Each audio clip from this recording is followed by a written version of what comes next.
Welcome back to Bazooka Kickboxing and MMA. In today's episode, we're talking about how to beat a southpaw with a good left kick.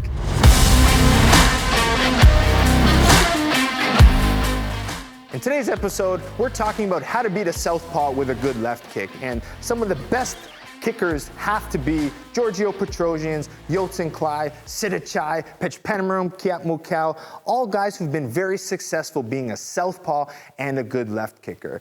And right away, you'll find a lot of orthodox fighters have trouble with southpaw fighters, the southpaw curse, right? We hear that a lot, that a lot of times fighters have real difficult time dealing with that southpaw.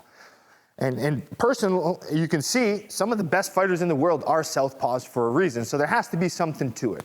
But we need to educate ourselves now to how to beat styles like that. And I'm going to be honest right from the start, it's going to seem a lot easier than it actually is. You have to think, one big shot from Yotsun Klai, right?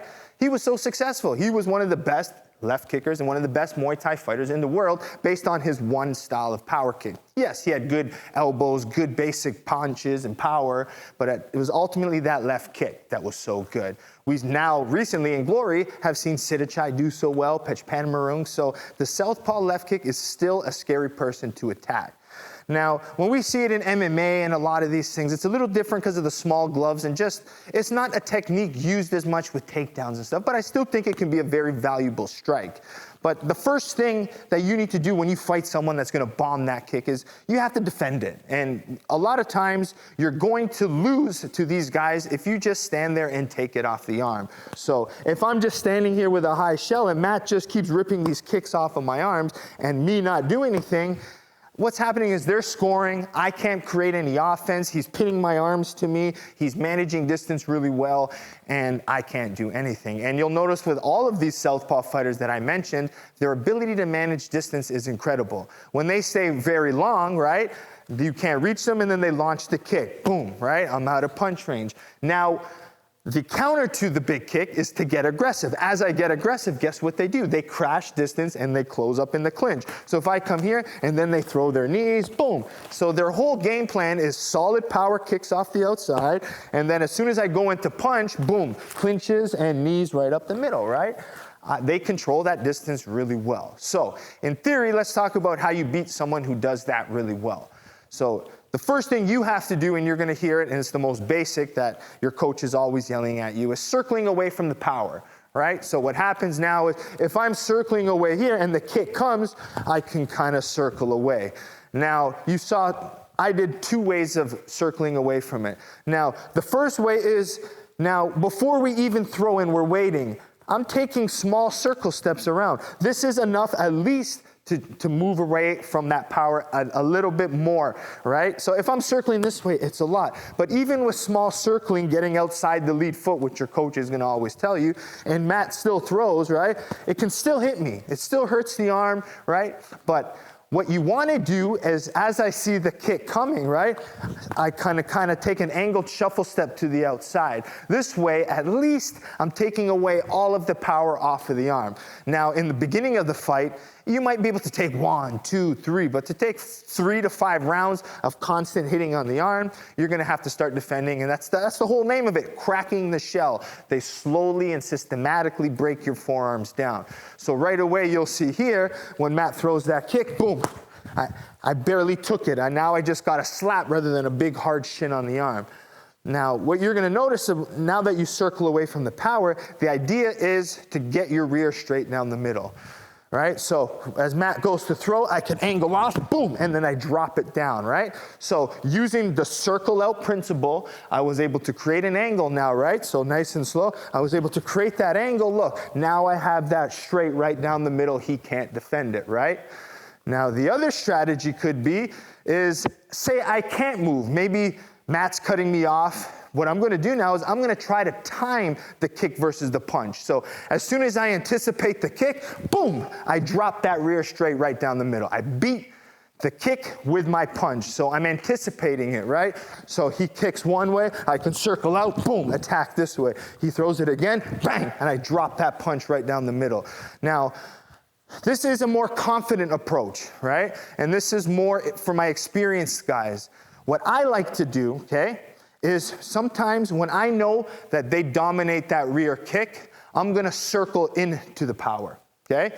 That might sound crazy to a lot of people, right? It might be against the whole formula and everything you believe in, but circling to the inside versus a southpaw fighter is a very good strategy, right?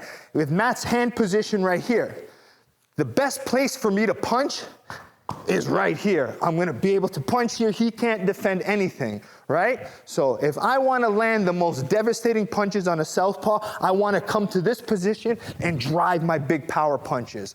Now, I'm gonna walk in, I might anticipate this, and if Matt hits me and I wait, boom, and I wait, yeah, I'm gonna get hurt. So what I might do is, as I'm circling here, boom, I'm gonna beat them to the punch, or because I like to block the kicks, I might come through here, block, step in, and then attack. So I'm circling to the inside to be able to break their center line and throw the punch down the middle, okay? So circling to the inside to land your rear straight is a very good option versus a good southpaw left kick, okay? So quick recap on the footwork before we get into blocking it, right? So ideally you learn step outside the lead foot, step outside the lead foot. Now, with that kick coming, when I'm stepping out to that lead side, in order to land this rear hand a little bit more effectively, you want to have lead hand control, right? If Matt gets his hand on top of mine, he now has lead hand control and he's outside. So when he wants to kick, he's going to pin my hand to the inside, step outside, and then kick, right? So he steps outside, pins, and he kicks. Now he's managing the distance, he's creating the angles, and I now can't avoid the power because he keeps smashing me with it, okay? So lead hand control, stepping outside. If this is the case, right, and Matt keeps circling outside, right, and I can't dominate this, right, eventually I'm just gonna have to maybe meet him on the inside, be a little quicker and try to jam that punch, right? I can't let my opponent dominate with lead foot and lead hand, and that's where they're gonna manage distance. And by that lead hand control, right, if I'm a jabber and I'm trying to jab, right, usually with someone with good kicks, you wanna be the better boxer. But with this intelligent lead hand, right? It's gonna stop me, right? If I'm trying to kick Matt and I have the hand here, I can do it all day. He can't box well with me if I'm constantly managing his hands, right? So that's the idea. Don't let them control your hand, control your feet. This way you can box a little bit more. So that is the theory. If you're gonna fight that southpaw, use those hands, get on the inside attack, ultimately with that lead side. But like coming in off of here, using that boxing, that pressure is gonna be good. So get in, use that pressure. Now, like I said, the cracking the shell strategy is a strategy that comes and builds up over time. A good southpaw with that kick is gonna try to time the kick versus the hand. Boom. That is one of the most devastating. If I don't, and now I don't like that, I keep it here, I'm screwed, right? I need to block with my legs, and it's very frustrating not to see fighters block with their legs enough, right? Our forearms are too fragile to continually take these big kicks. If you've ever seen Klay throw a southpaw kick, there is no chance you're gonna be able to block for 5 rounds with one bone of the forearm. His legs are too big, they're too powerful, he generates too much power. You need to block with 2 hands, right? If that kick comes and I block like this, you're just asking for your forearm to be broken, right? And I'm talking about the best southpaws in the world with the most devastating power. Blocking with one arm, your arm's broken. So first thing, if I can't block fast enough with my legs, right? Because a good southpaw is gonna throw that kick with fantastic timing, right? So say I don't have enough time to bring up my legs, I at least have to block with 2 hands, right? So block with 2 hands. Right? So I'm coming across and blocking. Now, the pressure of the shin is at least spread out versus 2 hands. Now, I need to counter that kick. If I just sit there and let him throw the kick all the time, he's getting momentum. He's keeping my arms pinned. So this is when I need to catch and shoot. So blocking counter. So the first one off of the punches, block, right? And you're gonna see, look what happens. Block, loads up this rear hand shot, right? So again, Matt throws it, block, fire. Again, he throws, block, fire. Now you can even see when I block, okay, Matt will slide here, I'm even taking that angle to take away the power and I'm countering at the same time. Block, attack, right? And like I mentioned, keep throwing these, Matt. As I throw them here, what I wanna do is I wanna make sure I follow up. right? One punch is not going to be good enough against a dominant southpaw with the left kick who can manage distance. So after I block here, guess what? 1, 2, 3, and I'm going to keep trying to take angles because I know when I pressure, good chance they're going to try to clinch me up. So I'm going to try to get 2, 3, 4 punches and get a scrappy fight in here. If I can get a good scrappy fight here as they try to clinch me up, boom, boom, boom, boom, and I start ripping punches, that's the strategy because usually they need to rely on the clinch to avoid the in-range boxing, all right? Again, I'm talking about in general Muay Thai southpaw, Giorgio Petrosian. That's why he's one of the best strikers in the world. Not only can he use that effective left kick, he can box, manage distance. So we're talking about the elite of the elite. But if you're fighting that Muay Thai southpaw left kick, getting inside and using power punches is a good advantage. Like you can talk about one of the best we've seen it is with Cedric Doumbé in glory. The way Tong Chai was trying to come in and the way he bombs his looping punches, you can really take advantage of boxing in mid-range and close range.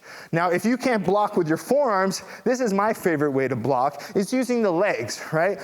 We're talking about the best southpaws. They have power. So even blocking here is going to be tough. So I want to try to block with my legs.